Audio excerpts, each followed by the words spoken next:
From the octagon fire to the studio mics, tune in weekly, we're dropping the spikes, analyzing every punch, every kick that lands. Maniacs in the game, playing with fans' demands. Ken's got the insight, Joe's got the flair, mapping out the fights will take you anywhere. So grab your popcorn, buckle up tight. This is a Huddle Sports Network broadcast. You can find us on Roku TV, Amazon Fire TV, Facebook, and of course YouTube. Get all your NFL news here first.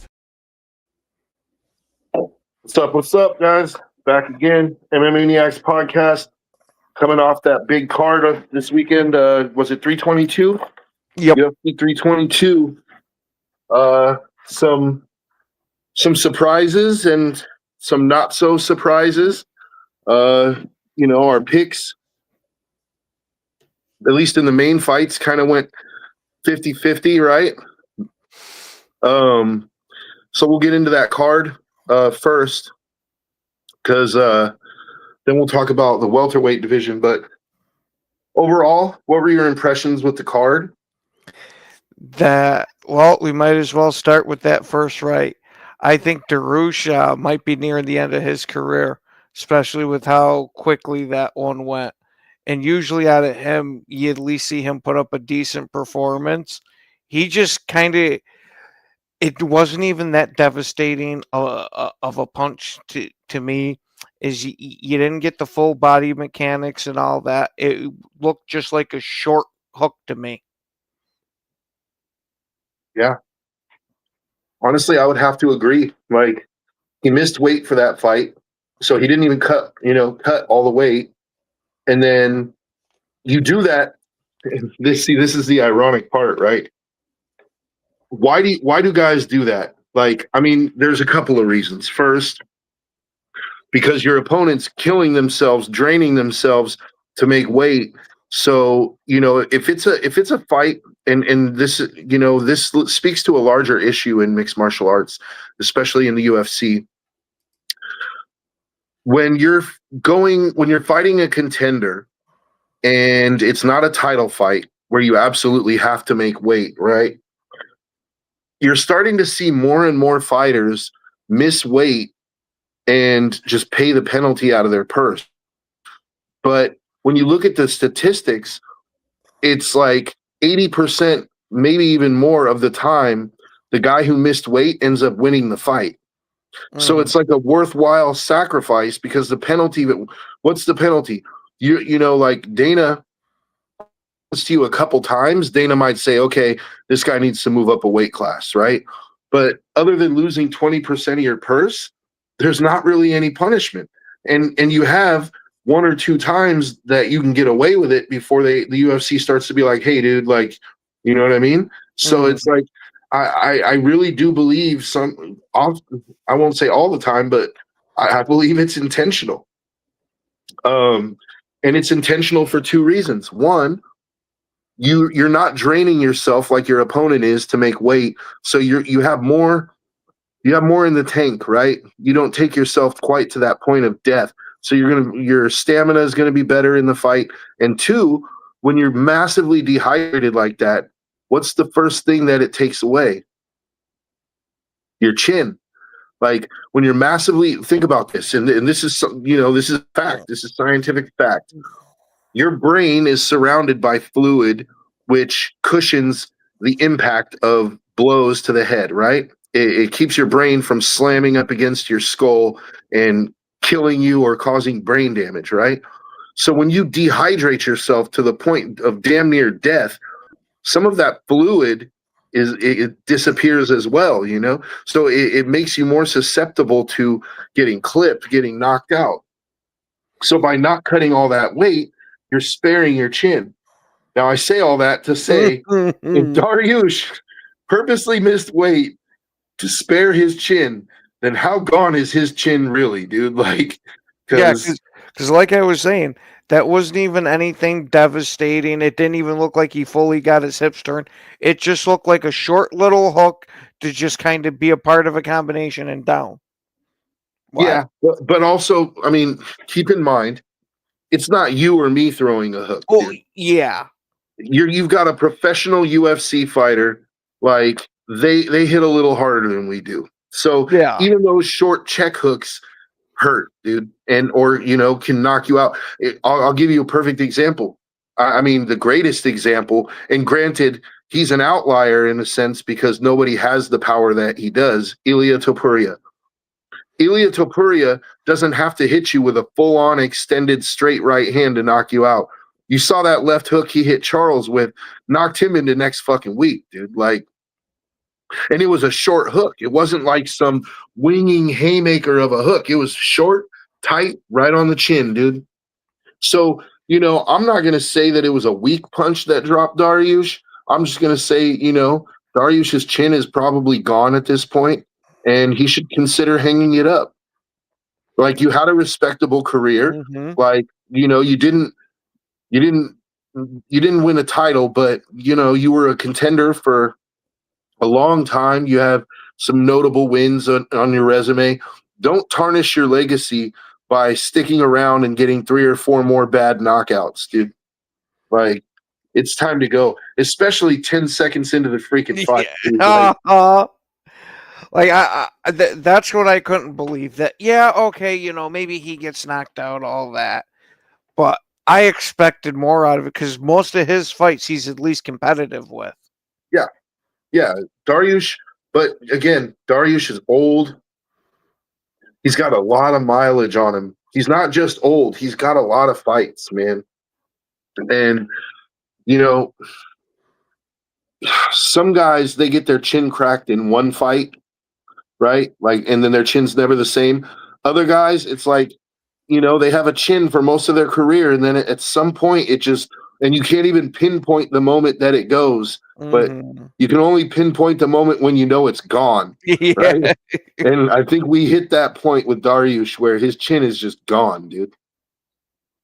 But what did you think of the overall card? I was relatively impressed with it. Now, granted, some fans might not have liked it because there was a lot of wrestling involved with the card, but you got a mixture. You got a couple of decent knockouts in it. You got the wrestling. I think as a full MMA fan, you got to be happy with it.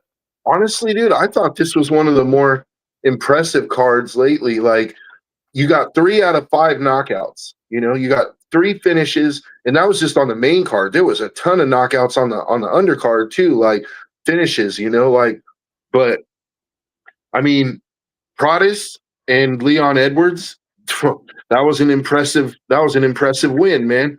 Like, Prodis is on his way, dude. And who does he fight for? Fighting Nerds. So Fighting Nerds are rebounding, dude. Like, they had a bad couple of months with Jean Silva and Hoofy and I was going to say, losing their fights. To be fair to Pratis, he wasn't part of that bad month there. No, he wasn't. He won. In fact, during that time when they were on their little losing streak, he was the guy who kept winning. So I'm not ready to change my opinion that I think at least one of the Fighting Nerds will be a champion in the next year to 18 months. I think Pratis is on his way. He might end up getting the first title shot of that camp. Knocking out Leon Edwards the way he did was very impressive, but I'm going to throw this caveat in there. Leon Edwards is a top 5 contender only in name at this point. Like, he had a great run. I mean, he had the upset of the century by knocking out Usman in the 5th round with that head kick when he was down 4-0, right? And then he, it's like, people could say, oh, well, that was just a lucky shot. But he came back and he beat Usman in the rematch, which to me, that cemented his championship credential, right? It's like, okay, no, he's really the champ. He took the immediate rematch and he won. And then, eventually he lost, and he lost, and from that point he's just kind of been losing, and I think Leon should probably consider hanging it up at this point. I don't see a return to title contention in his future. And especially when you had the super memeable moment that happened in the fight of him hanging off of Protez's back there, hitting him with the shots, and Protez just looks like a disappointed parent. Like, come on, that right there just absolutely, I think, cooked him. I think the better meme was when he got knocked out and his eyes were wide open like this, and he's like, "Yeah, I mean, like what the fuck just happened?" Like, yeah, that's a meme, dude. But I mean, let's be honest here, right? Leon is in his late 30s. He's probably on the downside. I would say definitely on the downside of his career. The options for him are pretty limited. Like he's not going up to 85. He's not cutting down to 55 at this late in his career. He can either retire, and which I would do with some dignity, and like you retire now. Hey, you're a former champ. You beat the Usman when he was on that insane streak. Like you still have that rub. You still have a little bit of that shine, right? Mm-hmm. But the longer you stick around as a gatekeeper and the more losses you take, the further away you are from that shine, right? So I don't think Leon's hurting for money. Like he had a few title defenses. He made a few million. Like he's not starving. Even with taxes and everything, he's probably got a couple million. He headlined a couple pay-per-views as a champ, so he's probably got a couple million in the bank. If he was smart with it. I think it's time to hang it up. Yeah, I definitely wouldn't argue with that because referring back to Durish, how we were just talking, or Darush there, that how we were just saying that you've got now a highlight reel type of knockout against you at the end of your career. How many more do you want to add to it? And that's the thing is right now, and this is why my decision, or my it's not my decision, it's Leon's decision, but my advice to him to quit, to retire, is partially based on the welterweight landscape. I mean, you look at that top 10 right now. Who realistically in the top 10 can Leon beat at this point? I mean, let's go through the top 10. We might as well, right? So Jacked Out Della Maddalena is probably going to be ranked number 1, even though I don't really think he should be at this point. So you got Della Maddalena. Who's number 2? Bilal? Yep. Bilal Muhammad. Is Leon beating Bilal? No. Leon already lost to Bilal. He lost his belt to Bilal. Number 3 was Brady, but Brady just got knocked out, and we're going to get into that a little bit too. So he probably drops. Do you have the updated top 10? Yep. I'm looking at it right now. Okay, so why don't we read that off? Let's just read off the top 5 first. Yeah. Well, we already got 1 and 2. 3 is Michael Morales. Wow, 4, he took Brady's spot. Okay. Yep. 4 is Shavkat Ramanov. Mm-hmm. And 5 is Carlos Prates. See, that's a good top 5. I'm glad that they didn't. There was a lot of speculation that they were going to kick Shavkat out of the top 5 because of his inactivity. Mm-hmm. But I don't really think that's fair. Like Shavkat, I believe he's never lost a fight. He had 1 decision, right? His decision win against Ian Machado Gary, but he's finished every other fight. Like I feel like he deserves to be in that top 5, and I would have been disappointed if they'd kicked him out of there. But I'm glad that they found a way to squeeze Morales in there and Prates, but still keep Shavkat in there. So in that top 5, who is Leon beating at this point? None. Okay, let's go 6 through 10. Ian Machado Gary, Mm-hmm. which no. Sean Brady, Carl Usman, Leon. Well, Usman, maybe. He's already beat him twice. Yeah, he that might be one of the guys he just has the number of. Yeah. And then so 9 is Leon? Yeah, and 10 is Joaquin Buckley. No, no. I mean, he might be able to like win a point fight against Buckley because Buckley is a very strong striker, Mhm. but like Leon is very technical and he's a very technical striker. And he's good at hitting and not getting hit for the most part.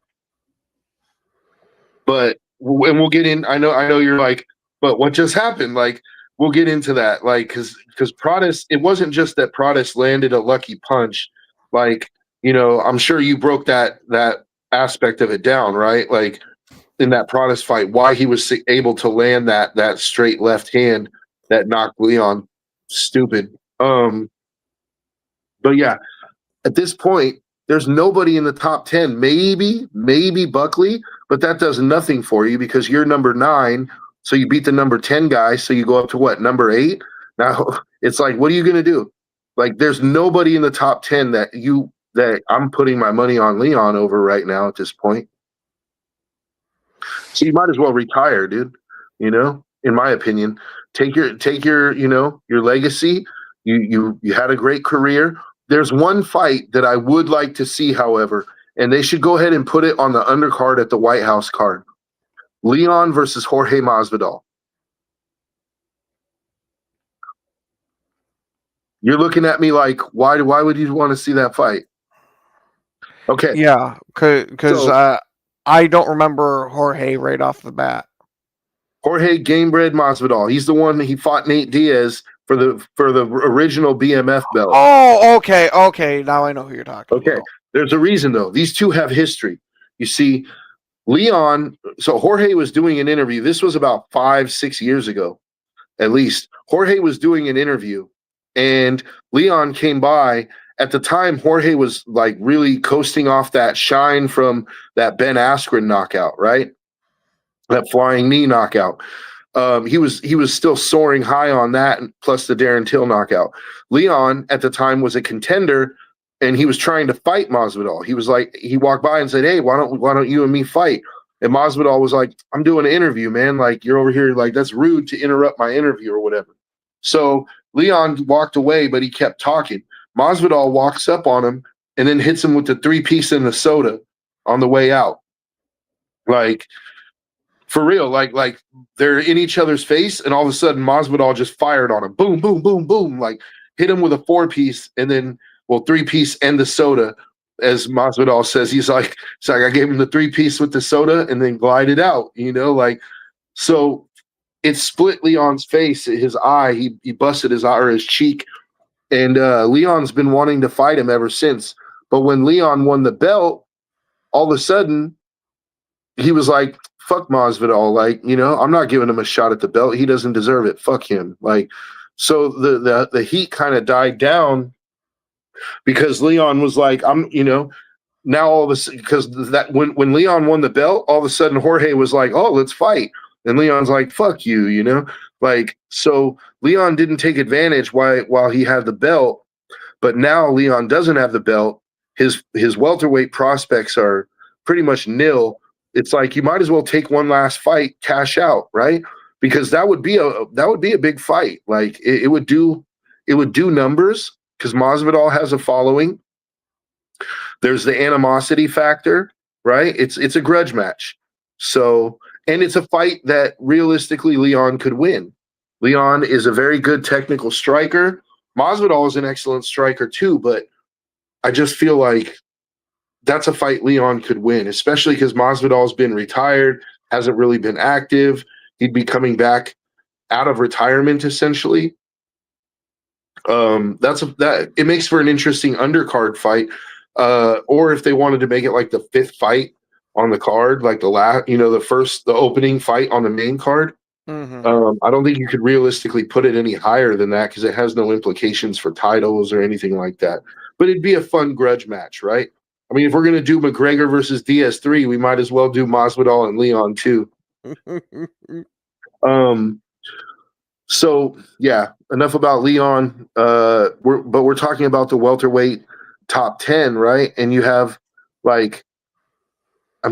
so Brady just lost in impressive fashion, by the way. Oh my, he got destroyed, dude. Like Morales is no joke. Oh yeah. The way he was able to keep him at the perfect range, at the end, right at the perfect end of his punches, was getting the absolute most out of him with pretty much each and every punch, and the amount of I'd say body control into it, to where you could sit there and see that these weren't just shots that were kind of just there landing. This was shit that was coming from the mat, and he fucking was hammering them with them, and that overhand was just nuts. Snipers, dude, sniper shots. Like, Mm-hmm. yeah, he wasn't shooting them with a pistol. He was shooting them with a sniper rifle, dude. Like long range, bop, bop, bop. Yeah, it was a very impressive win for Morales. And you know what? You gotta. I mean, well, you don't have to do anything, but for me, I kind of feel bad for Brady a little bit because he was on this super impressive run. He only had that one loss to Bilal. He was like literally, he was in the talk for title shot, right? Mm-hmm. He decides because they're Islam is getting the title shot. He decides to stay busy. He fights down the rankings to do the UFC a favor, right? And he gets Morales. And Morales comes in and just wipes the fucking floor with him, dude. Like now Brady is all of a sudden what, number 8? 7 or 8. Hold on, let me look real quick. Yeah, 7. So now, and he's coming off a loss, which means he's going to have to fight down the rankings next, right? So he's either going to end up fighting Leon or Usman or Buckley, right? Mm-hmm. And then just to be able to fight up the rankings again. And fighting up the rankings again, we just read those rankings. There's not an easy fight in that top 7, Nope. man. There is not an easy fight in there. So, and for different reasons, right?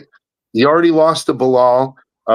So Brady, he basically, in one bad decision, took himself out of title contention and put Morales right in there. So that leads me into a question for you. It's a 2-part question. Part 1, whose victory was more impressive for you? Protas over Leon or Morales over Brady? And part 2 of that question, based off of that, who deserves the next title shot? Or it could be neither of them, but like I'm just saying the odds are based on what we're hearing that one of those guys could be the Islam's first challenge. That's a hard one because they're both gaining a bunch of steam with the past few fights that they've had. Granted, Morales is undefeated and all that, but man,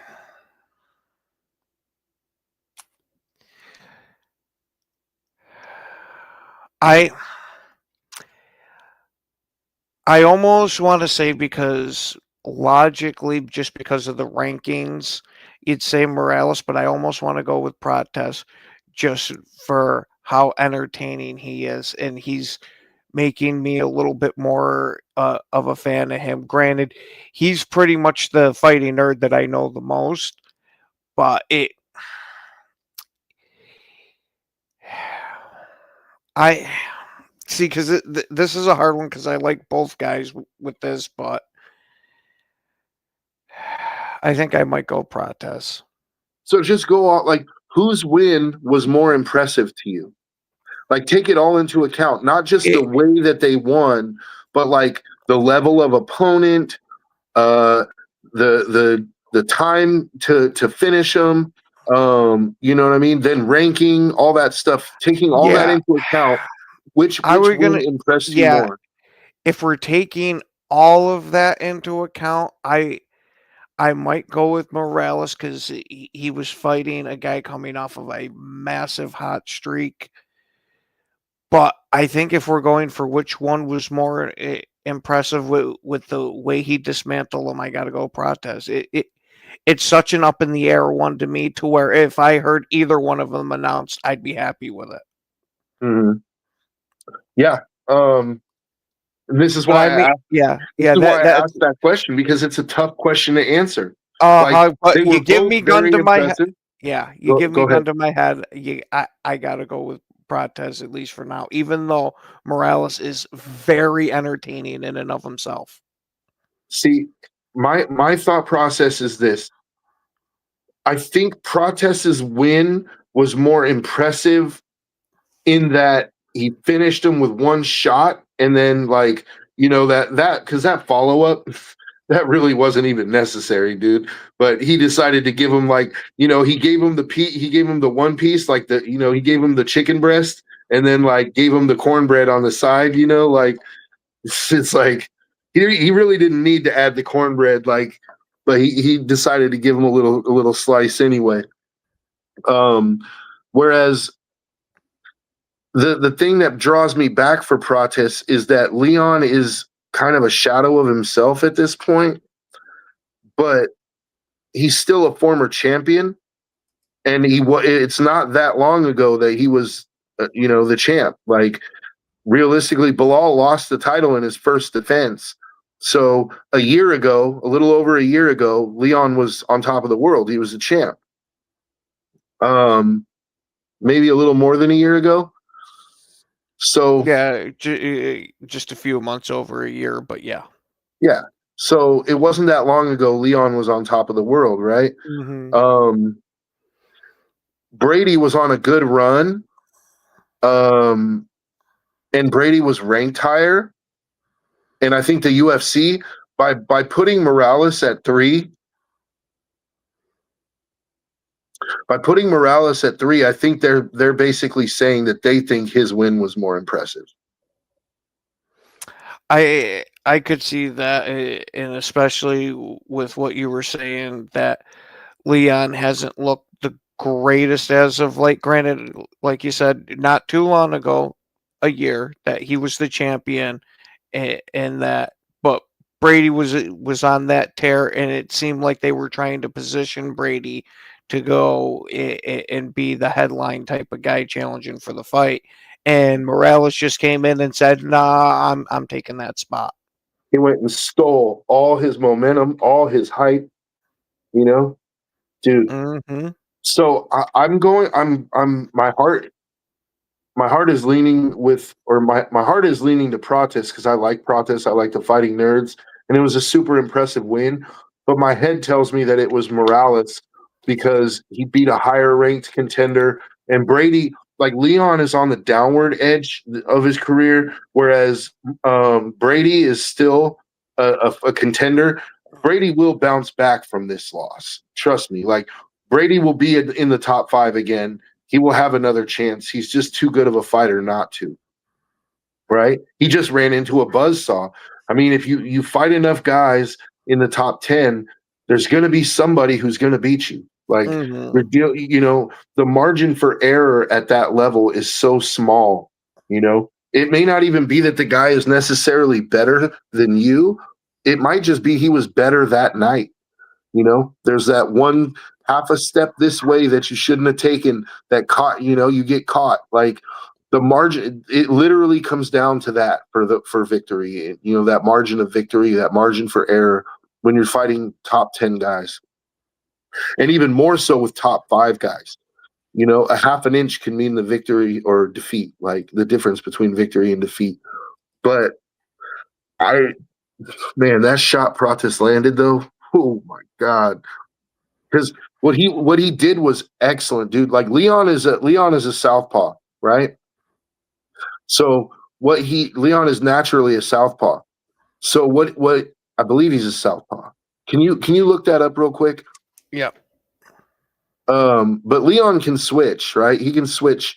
I think he is, because he hit Usman with the left kick, the left head kick with his left leg. So I'm pretty sure he's a southpaw. But Prates, what he did is he kicked the legs. He's southpaw.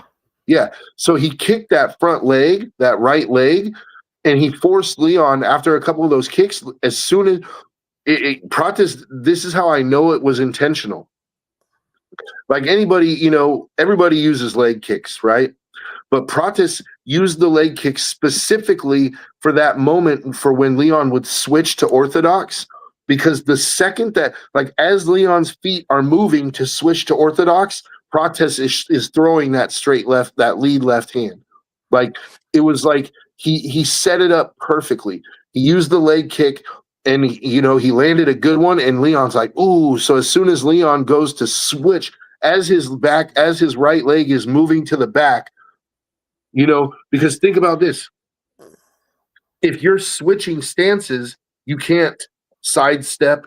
You can't, there's no real, he caught him in the process of switching stances, dude. It was perfectly executed. It was really smart, technical move. Oh yeah, that's where it comes down to precision timing at that point, because you constantly hear, at least in the boxing aspect, of how important the footwork is for a fighter, and when you're sitting there like that, switching your base of your stance, which is why I'm personally not a big fan of switching stances. But when you're getting the shit kicked out of your lead leg, you kind of almost have no choice. But most of the time, you're not going to get a guy that's just going to snipe you while you're in the middle of that. Most of the time, you'll be all right switching a bit. It's just going to be okay. The strategy is usually okay. I'll take his power hand away from him a bit and force that to be his lead hand, to where it was okay. Well, no, now I'm going to knock you out the second you start moving, or at least start the knockout process. Yeah, like he had that time so well that Leon didn't even get to finish his stance change, his stance switch, before that left was already on its way down the pipe, dude. And there's no defense, dude. There was no defense. So we talked about the undercard, or I mean the young, the fights that were not the main event. Let's talk about the co-main event now. Valentina versus Zhang. Go ahead, because I picked. This is the first time on the show that I have had to eat crow, and let me tell you, the crow that I got to eat for this one might as well be a damn turkey, because holy shit, did Valentina put it on her. She showed that there is a massive difference in their quality of their ground game. She absolutely dominated her in the wrestling aspect of it. And I mean, so look, there was a lot of people that were unhappy with that fight because Valentina was on top for 18 minutes, didn't really land any significant damage on the ground. So they're like, oh, it's a lay and pray. It's a lay and pray. We're tired of this shit.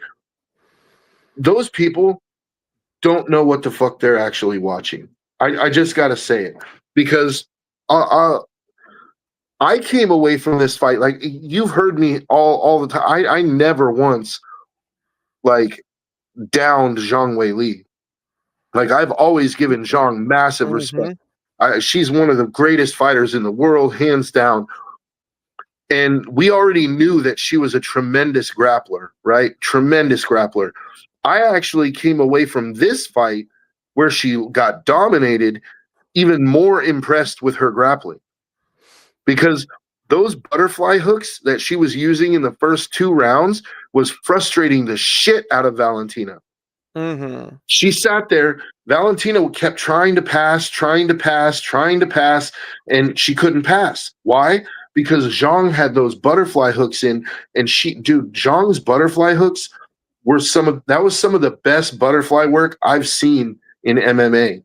Like, a lesser fighter, Valentina would have passed instantly, and she would have got on top and started raining ground and pound. The butterfly hooks were amazing. They were frustrating the shit out of Valentina, but Valentina eventually managed to get past those, right? She improvised in the 3rd round. She got past those butterfly hooks, and then it became something, even even more dominating. But also, people only see Valentina laying on top of Zhang and they bitch. Oh, it's a lay and pray. It's a lay and pray. Not only is that an insult to Valentina, that's an insult to Zhang Weili because I don't see, and this is the thing, take it from somebody who actually trains. Like, people don't understand the level of skill that it takes to be on bottom like that for 18 minutes and to not have a single real hard, significant strike landed against you. Like, you're in a vulnerable position against a tremendous grappler. And let's not act like Valentina has always lay and prayed. There's been several fights where Valentina has won with a crucifix. That's one of her go-tos. She likes to crucifix you and then elbow your face until the ref stops the fight. She almost had Zhang crucifixed, but Zhang managed to get the arm out. And so it's insulting to Zhang. Like, you're not giving Zhang the proper credit for what she was able to do. Like, anybody who understands what they saw, what they were looking at, that was two of the greatest grapplers in the entire world basically nullifying each other in a sense. Like, Valentina was stronger. She was able to control Zhang. She was able to keep her. Like, Zhang's defensive grappling was so good that it prevented her from getting beat up on the bottom. She wasn't strong enough to push Val off, right? But she avoided any real damage. And so does that make it a lay and pray? Like, do you think that Valentina does anybody honestly believe that Valentina didn't want to finish that fight? Well, most people want to sit there and finish. Granted, you do have some that are okay winning off the scorecard, but most people are going to want to, especially with the implications that this had for legacy. Yeah, it's awesome that she won, but it would have been a hell of a lot bigger capper that she finished her. Right. And so that's what I'm saying. Do you think that Valentina was unaware that it would be much bigger if she finished her? Yeah, And she, of course she wanted to. I guarantee you she wanted to finish her. But what was Valentina not going to do? Put herself into any type of risky situation because Zhang Weili's a motherfucker. See, and this again, people, you're absolutely right. But these casual fans that are like, just fucking bang, bro. I just want to see him throw punches. It's like, dude, you don't understand what you're watching. Like, you go watch bare knuckle boxing if you want to see two fucking meathead Neanderthals punch each other in the face. You want Rock'em Sock'em Robots? Go buy Rock'em Sock'em Robots. What you saw was one of the greatest grappling matches I've ever seen in my life, dude. Like, Zhang got dominated, absolutely, 50-45, which is impressive. I mean, come on, dude.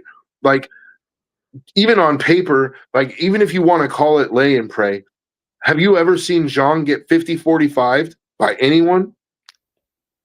That's impressive enough, right? That she 50-45'd her, bro.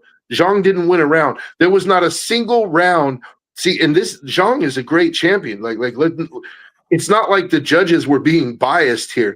That tells you that domination was so thorough that there was not a single round that the judges were like, I could throw this one to Zhang, you know? There was not a single round where she made a convincing case that we could give her a pity round. We could give her a 49-46. No, dude. That's how thorough the domination was. But on top of that, Zhang managed to go 5 rounds without getting any significant damage. And this is the other thing that really irks me about the people bitching about this fight. And yeah, I am a little passionate about it because obviously I'm a Val fan. I wanted Val to win for her legacy, right? Truth be told, and you know, it seems to be a big secret, Val actually outstruck Zhang. Can we pull up the significant strikes for that fight? And I'm not even talking about the ground strikes. I'm talking about on the feet. Val outstruck Zhang Weili. Yeah, significant strikes. Valentina is 41 out of 68. Zhang Wei Li was 32 out of 98. That puts it at a 60.3% for Valentina and a 32.6 for Zhang Wei Li. That's impressive. How many head strikes? Uh, Do you hold have on. the body breakdown? Like the Yeah, no, hold on. I gotta get to that one. Hold on, I probably gotta go on here for it. dude, like that. Yeah, that we're gonna put this to rest once and for all, dude. All these people bitching about lay and pray, we're gonna put this shit to rest. Because Val didn't just wrestle, didn't just beat her on the ground and lay and pray. Like she outstruck that. She outstruck Zhang.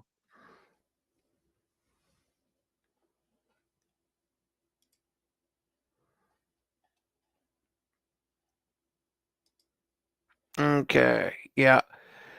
Val's was at 51% of the head, and Zhang Wei Li's, her strikes were 41% against the body, 31% against the leg, and 28 against the head.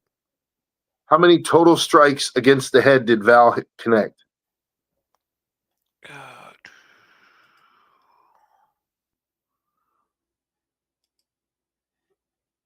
That's what I'm curious about. Yeah, that's what I'm looking for because it's not giving that part of the breakdown.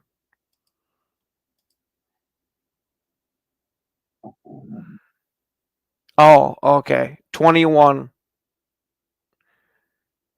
She had 21 strikes against the head versus Zhang Wei Li's 9. So when we talked about this fight before the fight happened, what did we say was Zhang's path to victory?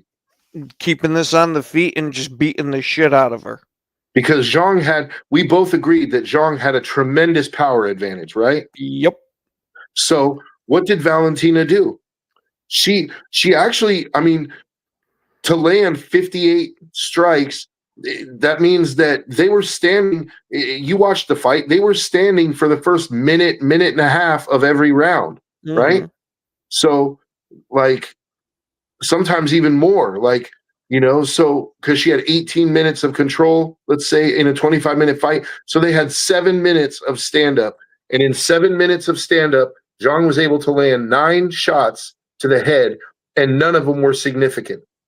Other than that very first punch that she landed, which Val took a couple steps back and was like, oh, okay.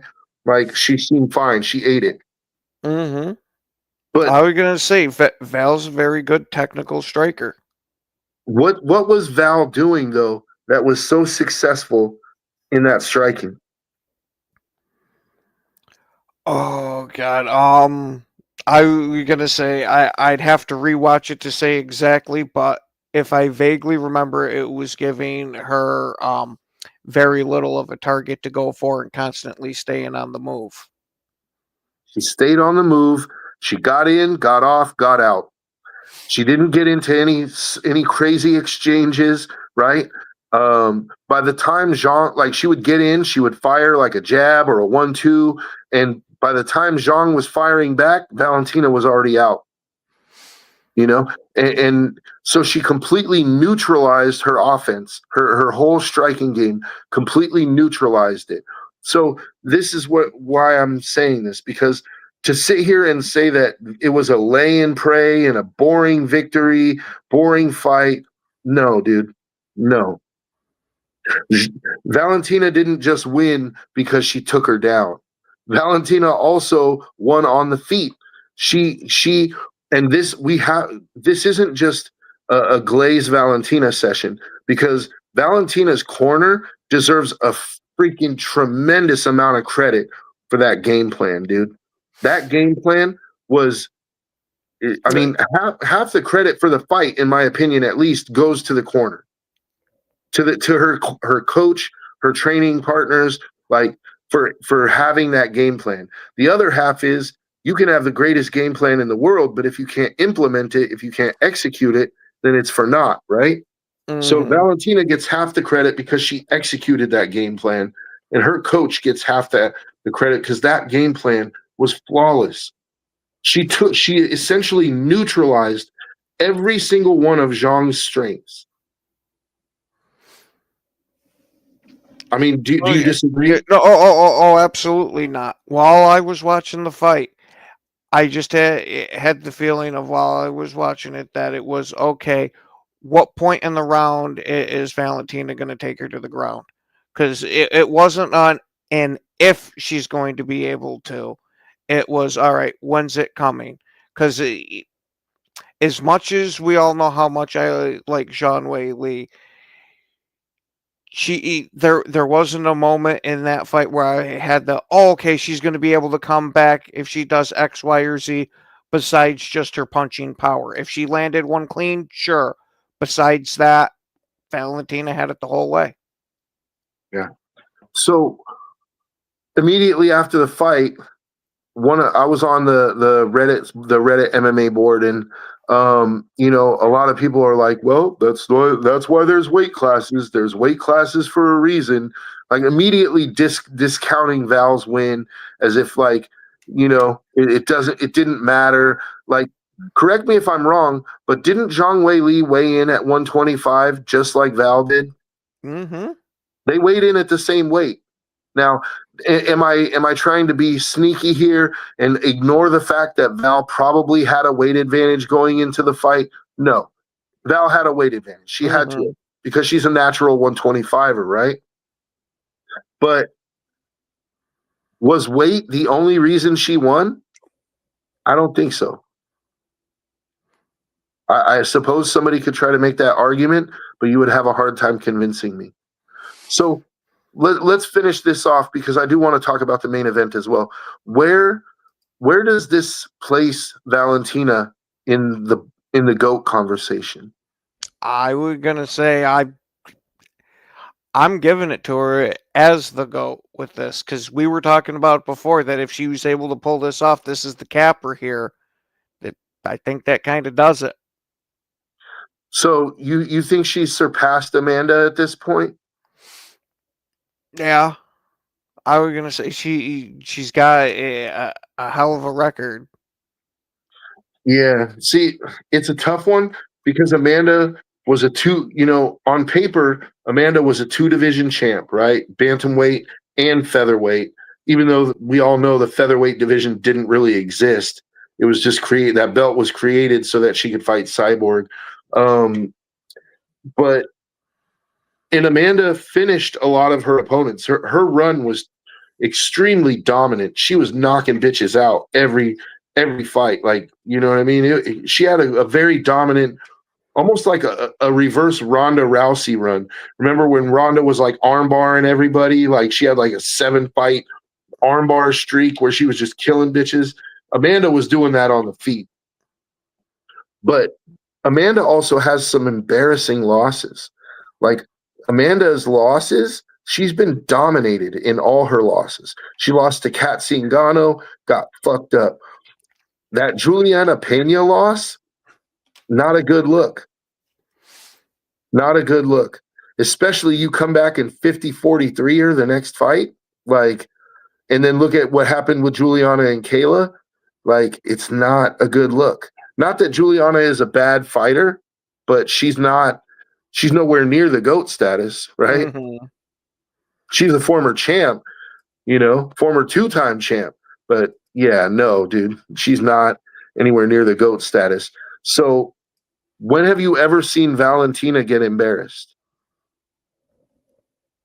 Would you say that loss to Alexa Grasso, where she tried the spinning kick and Alexa took her back and was able to choke her? Was that an embarrassing loss? Embarrassing? No. Stupid? Yeah. Stupid, yeah. She made a stupid mistake, Mm-hmm.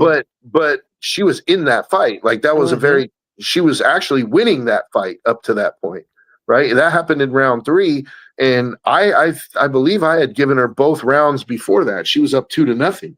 And she made a stupid mistake. So the reason I say that is because it's not just about your wins, it's also about your losses, right?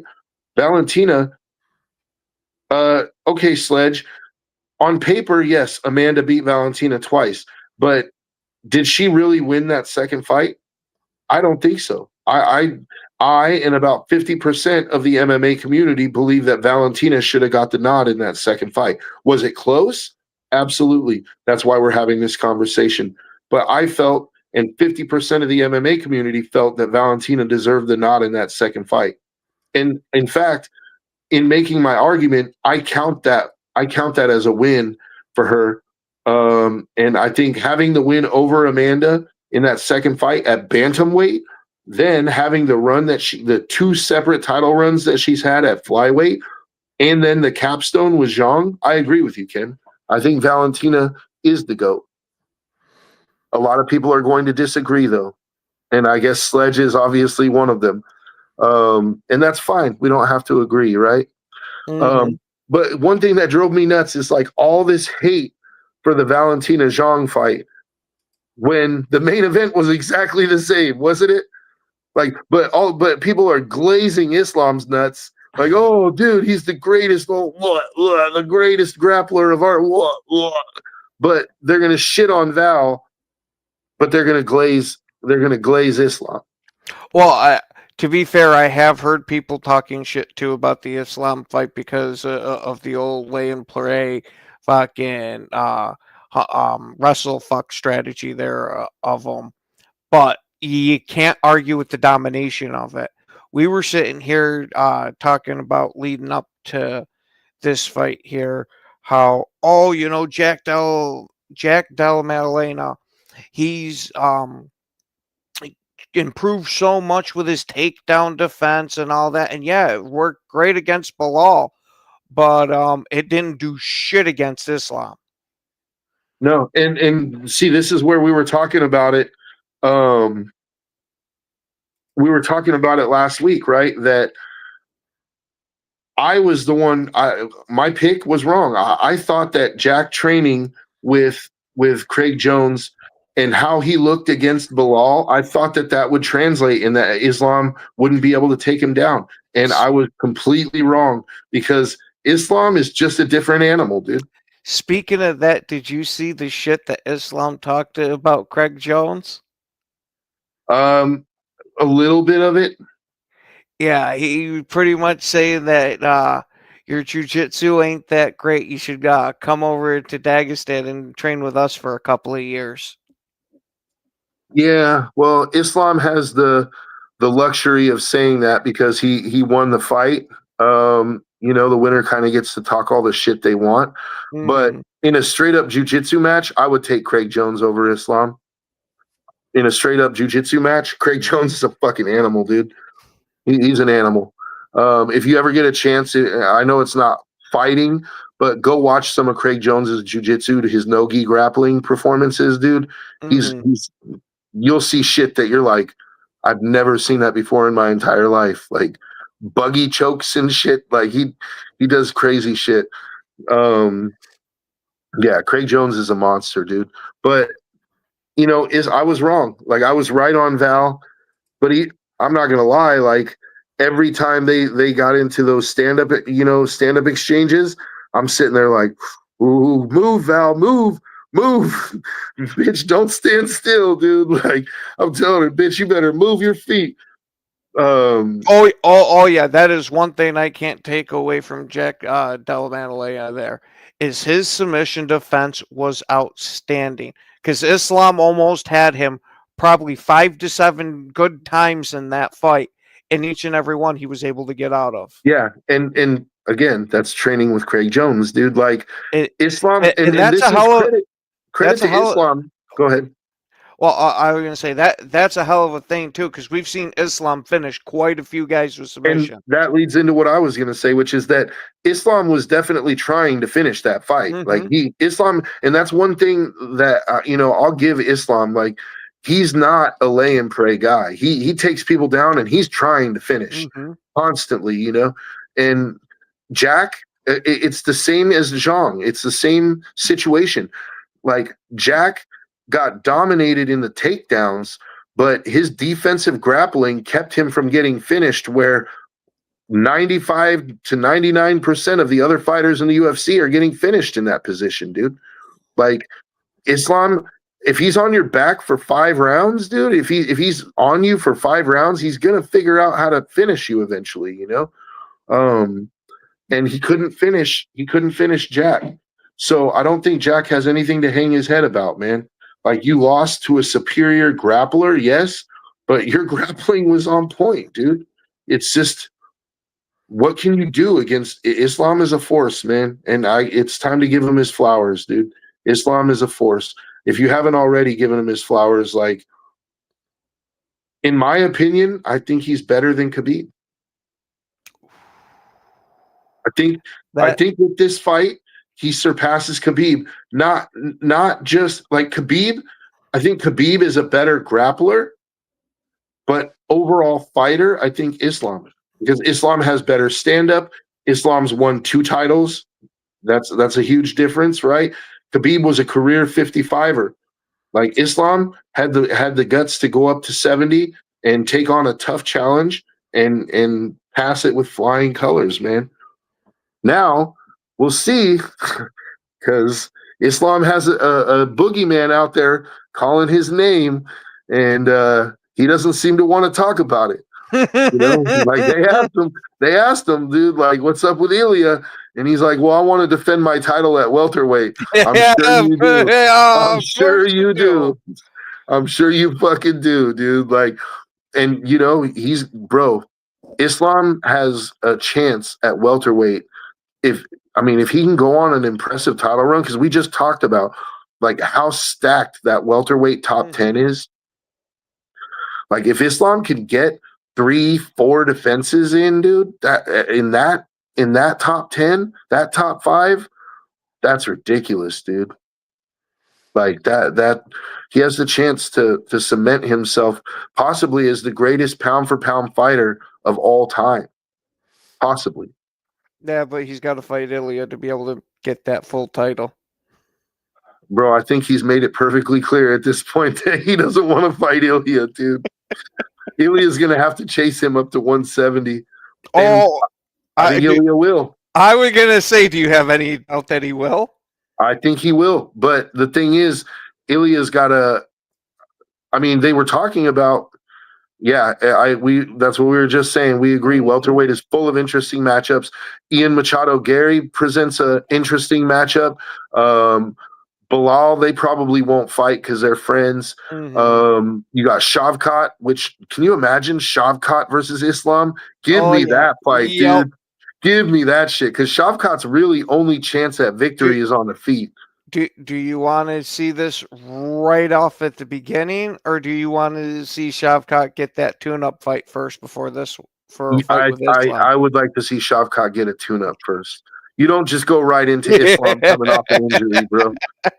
Not unless you're dumb, or not unless the UFC is forcing you to. They're like, well, if you want the title shot, you got to take it now.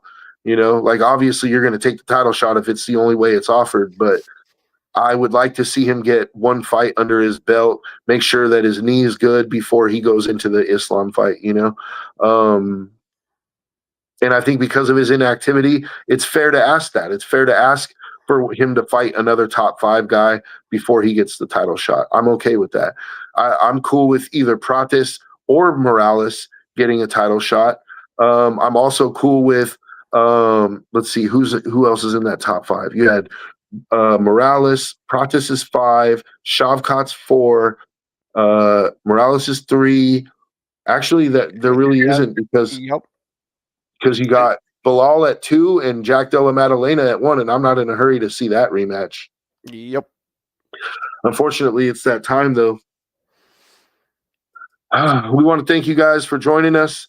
Come back next week. We'll get a little more into this welterweight landscape, and we'll also do a little speculating about, how many fights does Ilya take before he just says fuck it and goes up to 170 after Islam, dude? Or does Islam put on his running shoes and say, you know what, it's been a good career? Man, he would tarnish his legacy forever if he did that. But stranger things have happened, dude. Hey, thank you, Sledge, for watching. Come back next week, man. We'll see you guys later.